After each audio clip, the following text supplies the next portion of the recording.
Hi అండి, నమస్తే. నేను మీ తేజస్విని. ఇవాళ రెసిపీ వచ్చి చింతపండు పులిహోర ఎలా ప్రిపేర్ చేయాలో చూద్దాము. ఇది మా అమ్మ చిన్నప్పుడు చేసి పెడుతూ ఉండేదండి. చాలా అంటే రుచిగా ఉంటుంది. అలాగే నేను ఇప్పుడు ట్రై చేశాను మీ అందరి కోసం. అయితే ముందుగా నా ఛానల్ ఎవరైనా కొత్తగా చూస్తుంటే వీడియో చూసే ముందు లైక్ చేయండి, అలాగే షేర్ చేయండి. ఛానల్ని అయితే సబ్స్క్రైబ్ చేసుకోండి. ఇక్కడైతే చింతపండు ఒక నిమ్మపండు అంత సైజ్ అయితే తీసుకున్నానండి. ఒకసారి అంతా బాగా వాష్ చేసేసుకుందాము వాటర్ వేసుకొని. ఆ నీళ్ళన్నీ వంపేసి కొద్దిగా చింతపండు నానడానికైతే వాటర్ అయితే వేసేసుకొని నానబెట్టేసుకుందాము ఒక 10 నిమిషాల పాటు. ఇది నానేలోపు మనం మిగతా ప్రాసెస్ అంతా స్టార్ట్ చేసేసుకుందాము. స్టవ్ ఆన్ చేసి బాణలు అయితే పెట్టేసుకుందాము. ఒక గరిటె దాకా అయితే ఆయిల్ వేసుకుందామండి. ఆయిల్ బాగా హీట్ ఎక్కిన తర్వాత పల్లీలు అయితే ఇక్కడ ఒక 4 టేబుల్ స్పూన్ల దాకా అయితే తీసుకున్నాను. ఇలా ఎక్కువగా వేసుకుంటేనే రుచి బాగుంటుంది తినేటప్పుడు మనకి. ఇవి మీడియం ఫ్లేమ్లో పెట్టి పల్లీలు బాగా వేగే వరకు వేపేసుకుందాము.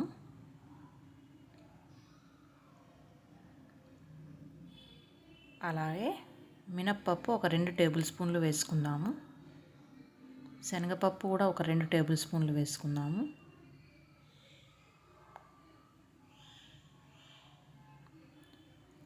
ఆవాలు జీలకర్ర వేసుకొని అన్నీ ఒకసారి బాగా ఫ్రై అయ్యే వరకు మీడియం ఫ్లేమ్లోనే ఫ్రై చేసుకుందాము. ఇలా ఎక్కువగా వేసుకుంటేనే మనకి పులిహోరలో అక్కడక్కడ తింటున్నప్పుడు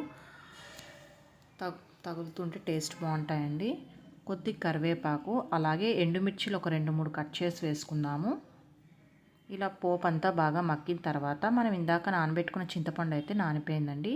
ఇలా మెత్తగా కలుపుకోవాలి చింతపండునంతా.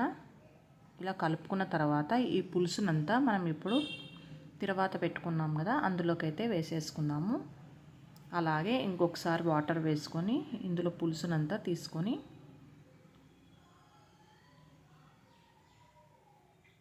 వేసేసుకుందాము. ఇలా 2-3 సార్లు అయితే వాటర్ వేసుకుంటూ చేసుకోండి. ఇప్పుడు ఇందులోకి అయితే తగినంత ఉప్పు అండి. ఇక్కడ నేను 1.5 టేబుల్ స్పూన్ దాకా ఉప్పునైతే వేసేసుకున్నాను. 1/2 టేబుల్ స్పూన్ పసుపు యాడ్ చేశాను. 2 టేబుల్ స్పూన్ల కారం అయితే యాడ్ చేశాను. ఇది మీ స్పైసీని బట్టి మీరు కారం వేసుకోండి. అంతా ఒకసారి బాగా మిక్స్ చేసేసుకుందాము. ఈ చింతపండు పులుసు బాగా ఉడికి దగ్గర పడి వరకు బాగా ఉడికించుకుందాము. నూనె పైకి తేలే వరకు అండి. ఇలా బాగా నూనె పైకి తేలిన తర్వాత ఇలా చిక్కబడుతుంది కదా, అప్పుడు స్టవ్ ఆఫ్ చేసేసుకుందాం మనమైతే.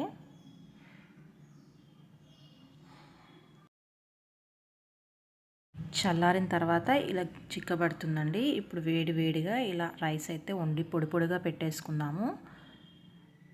మన గుజ్జులోకి అయితే వేసేసుకుందాము. మీకు ఎంత క్వాంటిటీ ఆఫ్ రైస్ కావాలో అంత పెట్టుకొని అందులోకి అయితే వేసుకుందాం. పులిహోరలోకి అయితే ఇలా వేసుకున్న తర్వాత అన్నం మొత్తం పులుసు పట్టేలాగా కలిపేసుకుందాము.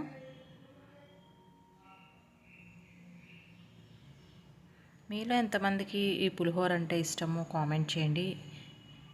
మీరు ఎలాంటి పులిహోరలు తిన్నారో కూడా చెప్పండి, నాకైతే కామెంట్ సెక్షన్లో తెలియజేయండి.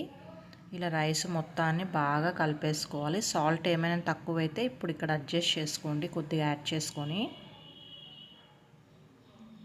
ఎప్పుడూ ఒకటే రకం కాకుండా ఇలా డిఫరెంట్ టైప్స్ ఆఫ్గా ట్రై చేయండి. టేస్ట్ కూడా బాగుంటుంది. మన ఛానల్లో ఆల్రెడీ ఒక 2 రకాల పులిహోరలు ఉన్నాయి. ఇది 3rd టైప్ అండి. అలాగే కలిపేసుకున్నాక ఇంకా వేడిగా సర్వ్ చేసుకోవడమే అండి. ప్లేట్ తీసుకొని ఇలా పులిహోరనైతే. టేస్ట్ మాత్రం చాలా అంటే చాలా. ప్రాసెస్ కూడా ఎక్కువ ప్రాసెస్ ఏం కాదు, సింపుల్ వేలోనే చేసేసుకోవచ్చు మనమైతే. వీడియో చూసిన తర్వాత మర్చిపోకుండా ఛానల్ని అయితే సబ్స్క్రైబ్ చేసుకొని లైక్ చేయండి, షేర్ చేయండి. Thank you so much for watching this video.